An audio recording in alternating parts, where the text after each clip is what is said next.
Good morning, this is Marx from the Bible in 1 Year. Today we're going to look at Luke 22 from verse 35 to 53. It captures the crucial moments in Jesus' final hours just before his arrest.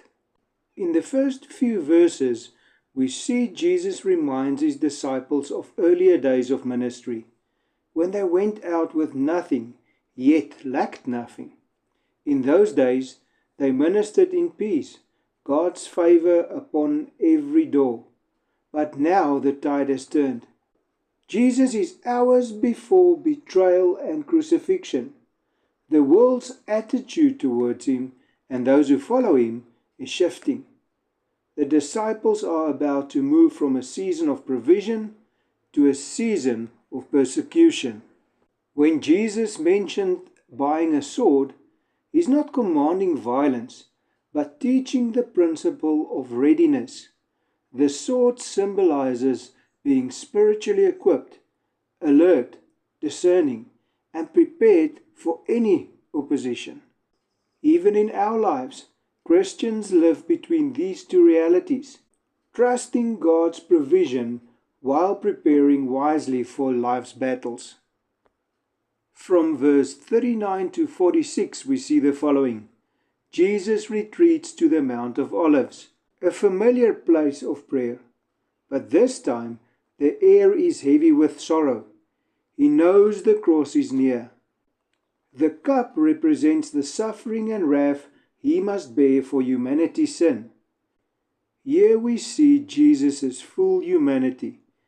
He feels anguish, dread, and the weight of obedience. He sweat like drops of blood, and that reveals extreme emotional and spiritual pressure.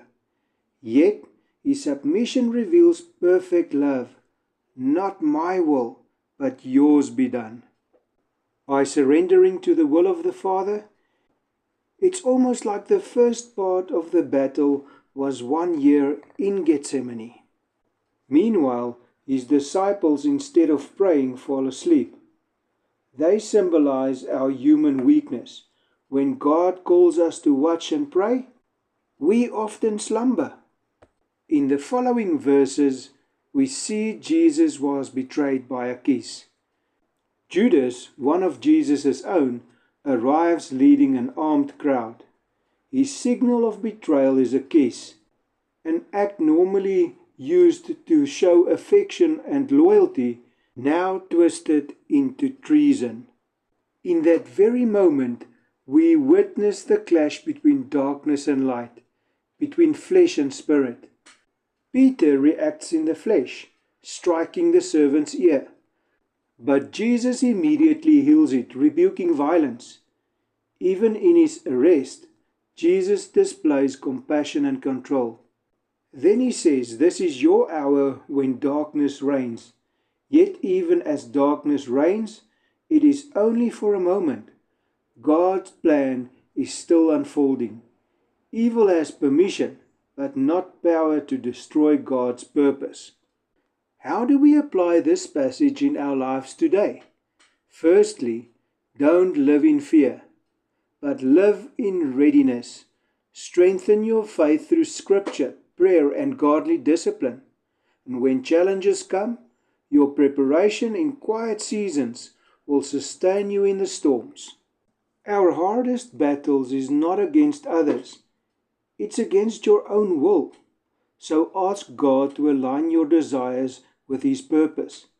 Respond to conflict with grace. When wronged, don't fight flesh with flesh. Speak life, extend forgiveness, and trust God's justice. This passage also teaches us to find hope in darkness. Even when darkness reigns, it's only for an hour. The resurrection always follows the cross. Whatever trial you face, hold fast. God is in control.